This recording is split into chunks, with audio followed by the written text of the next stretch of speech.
Day 7 of loving my life series. ನಾನು ನೆನ್ನೆನೇ ಹೇಳಿದಾಗೆ ಇವತ್ತು ಬೆಂಗಳೂರಿಗೆ ಬರೋದಿತ್ತು. ಬೆಳಗ್ಗೆ 6 ಗಂಟೆಗೆ ಟ್ರೈನ್ ಇತ್ತು. ಅಪ್ಪ ರೈಲ್ವೆ ಸ್ಟೇಷನಿಗೆ ಡ್ರಾಪ್ ಮಾಡಿದ್ರು. ಸೊ ಟ್ರೈನ್ ಕ್ಯಾಚ್ ಮಾಡಿ ಮತ್ತೆ ಆಟೋ ಕ್ಯಾಚ್ ಮಾಡಿ ಮನೆಗೆ ರೀಚ್ ಆಗಿ ಮತ್ತೆ ರೆಡಿ ಆಗಿ ಡಬ್ಬಿಂಗಿಗೆ ಹೊಟ್ಟೆ ಆಲ್ರೆಡಿ ಟೈಮ್ ಆಗಿಬಿಟ್ಟಿತ್ತು. ಅಲ್ಲಿ ಹೋದ್ಮೇಲೆ ನಿಜವಾಗ್ಲೂ ನನಗೆ ಸಿಕ್ಕಾಪಟ್ಟೆ ನರ್ವಸ್ ಆದೆ.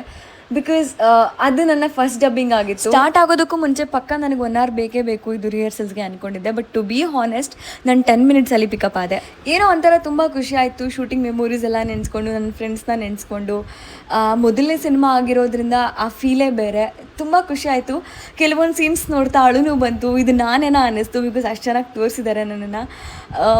I am very grateful. I am so thankful. ಹಾಗೆಯೇ ಬ್ಲೆಸ್ಡ್ ಅಂತ ಅನಿಸುತ್ತೆ. ಹಾಗಂತ ಖಂಡಿತವಾಗ್ಲೂ ಇಲ್ಲಿವರೆಗೂ ಈಸಿಯಾಗಂತೂ ಬಂದಿಲ್ಲ. ಎಲ್ಲರ ಲೈಫಲ್ಲಿ ಇರೋ ಥರನೂ ನಮ್ಮ ಲೈಫಲ್ಲಿ ಸ್ಟ್ರಗಲ್ಸ್ ಇರುತ್ತೆ ಅಷ್ಟೇ. ಆಲ್ಸೋ ಐ ವಿಶ್ ಈ ವಿಡಿಯೋ ನೋಡ್ತಿರೋ ಪ್ರತಿಯೊಬ್ಬರಿಗೂ ತುಂಬ ಒಳ್ಳೇದಾಗಲಿ ಅಂತ. So coming back to the series, in between ಸ್ವಲ್ಪ ರೆಸ್ಟ್ ಸಿಕ್ತು. ರೆಸ್ಟ್ ಮಾಡಿ ಮತ್ತೆ ಡಬ್ಬಿಂಗ್ ಮುಗಿಸ್ಕೊಂಡು ಲಂಚ್ ಬ್ರೇಕ್ ಇತ್ತು. ಲಂಚ್ ಮುಗಿಸ್ಕೊಂಡು ಅಲ್ಲಿಂದ ನಾನು ಬೇರೆ ಕಡೆ ಹೊರಡೋದಿತ್ತು. ಎಲ್ರಿಗೂ ಟಾಟಾ ಹೇಳಿ ಹೊರಟೆ. ಡೆಂಟಲ್ ಕ್ಲಿನಿಕ್ಗೆ ಹೋಗೋದಿತ್ತು. ಅಲ್ಲಿ ಸ್ವಲ್ಪ ಕೆಲಸ ಮುಗಿಸ್ಕೊಂಡು ಹಾಗೆ ನೆನ್ನೆ Q&A ಕೇಳಿದ್ದೆ. ಕ್ವಶನ್ಸ್ನ ನೋಡಿ ಟೆಂಪೋ ಮೇಲೆ ಇದ್ದಿದ್ದು ಕೋಟ್ನ ನೋಡಿಕೊಂಡು ಆದಷ್ಟು ಬೇಗ ಮನೆಗೆ ಬಂದು ಗ್ರಾಟಿಟ್ಯೂಡ್ ನೋಟ್ಸ್ ಬರೆದು ದೇವ್ರಿಗೆ ಕೈ ಮುಗಿದು ಮಲ್ಕೊಂಡೆ. Good night.